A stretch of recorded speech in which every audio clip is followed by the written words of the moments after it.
Leo tutajikita katika mambo matatu, makosa matatu ambayo utakiwi kabisa hata kujaribu kuyafanya, hata kuigiza kuyafanya kwenye maisha yako. Inawezekana wengi wanasema kwa nini leo Shaneli anaongea kwa upole hivi?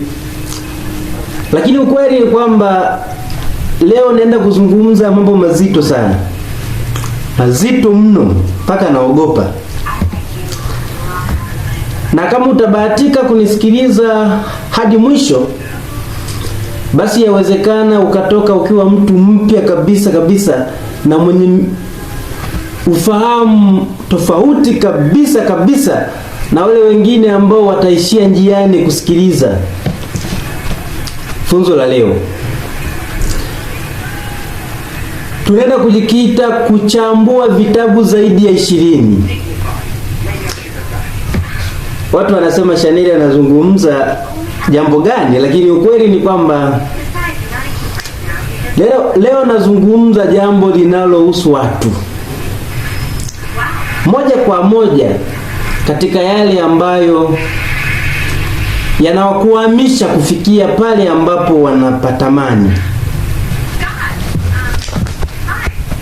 Jambo la kwanza ambalo hupaswi kabisa hata kujaribu kuiga kulifanya. Epuka sana kuiaminisha akili yako kwamba una njia nyingi, una machaguo mengi ya kujikuamua kwenye hali ngumu unayokabiliana nayo. Jambo la pili, epuka sana kuiaminisha akili yako kwamba umeshindwa, umefeli, hauna uwezo na uwezo kufika popote pale kwa namna ulipofika bila msaada wa watu wengine. Never do that. Jambo la tatu la mwisho ni kwamba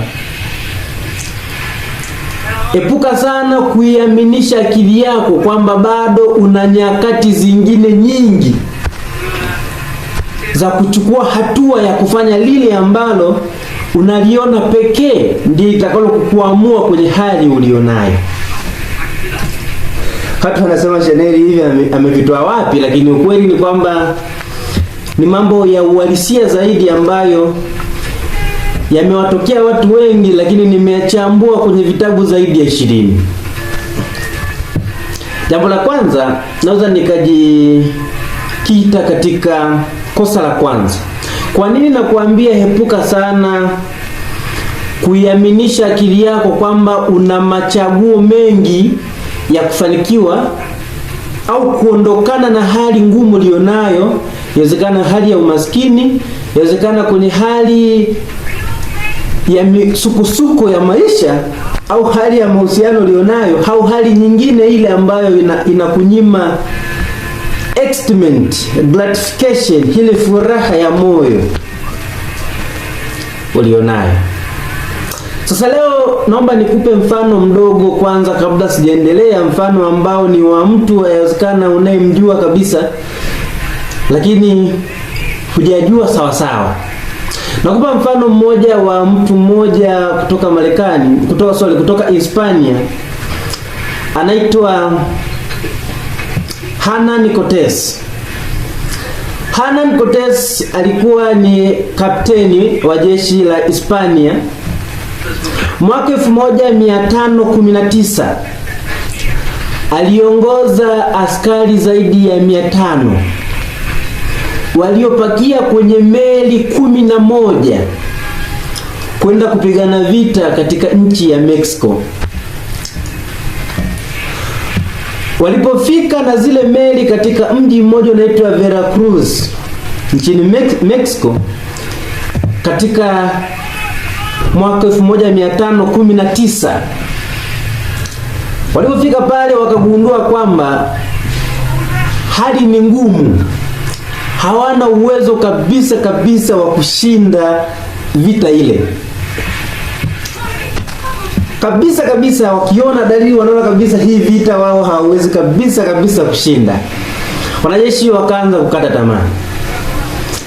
Hernán Cortés alifanya jambo ambalo mpaka saizi katika historia ya dunia inamwona kama kichaa, lakini ni mtu ambaye tukio hili linampa umaarufu na anaonekana ni bora zaidi.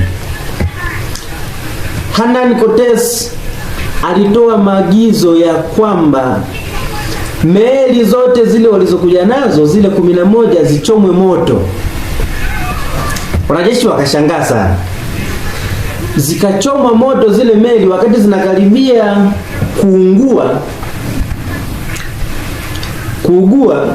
kuungua na ule moto na kuteketea kabisa, Hernán Cortés hakawageukia wanajeshi wake, kawaambia maneno ya ajabu sana. Akasema hivi: meli tulizokuja nazo zimeshachomwa moto, zimeteketea.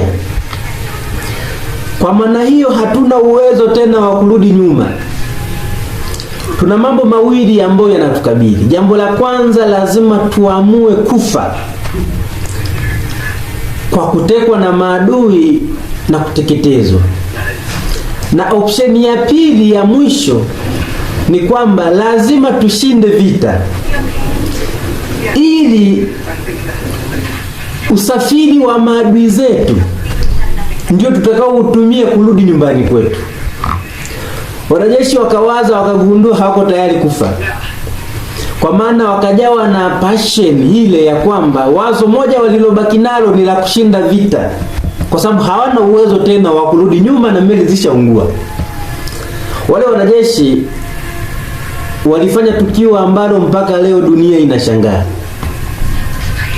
Walitumia kila aina ya mbinu kwa uwezo wao wote, na hatimaye ile vita walishinda. Hii inatupa funzo gani? Kwamba kilichowasababisha washinde sio uwezo walionao, ila ni kwa sababu waliamini kwamba hawana chaguo lingine lolote zaidi ya chaguo moja tu la kushinda ile vita. Kwa katika maisha yako pia unaweza ukajifunza kitu katika dhania hiyo. Lakini nikienda kwenye kosa la pili, nimesema kwamba epuka kuiaminisha akili yako kwamba umeshindwa, umefeli na hauwezi kwenda hatua yoyote bila msaada wa mtu. Sasa nakupa kisa kingine kidogo cha mtu mmoja anaitwa Colonel Harland Sanders. Colonel Harland Sanders ni raia wa Marekani. Alipokuwa na miaka 5 wazazi wake walifariki. Alipofika miaka 15 aliamua aache shule. Alipofika miaka 17 alikuwa amewaipoteza kazi 4 kwenye maisha yake. Alipofika miaka 18 akaamua kufanya maamuzi ya kuoa, na baadaye yule mwanamke akamkimbia kwa sababu ya ugumu wa maisha. Alipofika miaka 18 hadi 22 pale akawa anafanya kazi ya usimamizi katika njia ya reli, lakini akafukuzwa tena. Akapata kazi tena katika jeshi, lakini pia alifukuzwa. Baadaye akaja kupata kazi katika ofisi za bima kama mtoa huduma za bima, lakini pia akashindwa na akafukuzwa. Baadaye akaja kupata kazi ya kuuza mgawa vyakula. Akafanya ile kazi mpaka alipofikia miaka 65, ambao katika lugha ya kawaida huyo tayari ameanza kuzeka. Alistaafu ile kazi, baadaye akapata mshahara au mafao yake katika dola ya Kimarekani $105, ambao nadhani kwa sasa ni takriban Tanzania shilingi 262,500. Fedha ambayo haliona kabisa haiwezi kumsaidia kabisa na wala haiwezi kumfanya hafike popote. Hali ya umaskini ilivyozidi kumwandama, akaamua afanye maamuzi ya kujiua. Alifanya maamuzi ya kujiua, kwa bahati nzuri ikashindikana, akakombolewa. Baada ya hapo akakaa chini akaandika yale mambo ambayo halikuwa naamini alivyokuwa kijana, kwamba hakifika miaka ya 60 hao tayari ameyakamilisha.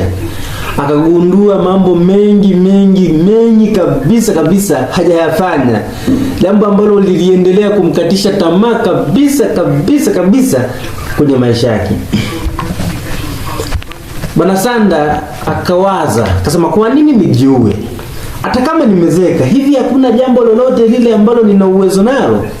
Alipofikiria akawaza, akagundua amebakiwa na jambo moja tu la upishi. Katika ile fedha ya mafao aliyoipata, akachukua dola 87 ambao katika fedha za sasa kwa thamani ya dola na ukilinganisha na shilingi tulizonazo za Tanzania ni kama 217,500. Akanunua kuku, akawakaanga, akatafuta mtindo ambao yeye anaona unafaa na hana mtu mwingine yeyote. Baadaye akaanza kupitisha katika nyumba za watu na kuuza. Kipindi hicho alikuwa anaishi katika mji mmoja Marekani unaitwa Kentucky nchini Marekani. Baada ya hapo Kotesi, cha ajabu ni kwamba kile kiwango cha kuku anachouza kikawa kinapendwa na watu wengi na kikawa maarufu eneo lile. Akafungua mgawa wa kwanza, bado ukiendelea kuvutia watu wengi. Akaupa jina moja maarufu sana linaitwa Kentucky Fried Chicken. Baada hapo akafungua migawa mingi zaidi ya Kentucky Fried Chicken, na mpaka alipofikisha miaka 90. Leo hii Cortez anatambulika kama ni miongoni mwa mabilionea waliowahi kuishi duniani. Bilionea waliowahi kuishi duniani. Na migawa yake leo hii ni ya pili kwa ukubwa na maarufu duniani. Ikianza na ile migawa ya McDonald's, basi ya bwana Cortez, Sanda Cortez ndio inafuata. Ipo katika nchi 123 duniani ikiwemo na Tanzania. Kwa katika hilo tunachojifunza nini? Kwamba hata kama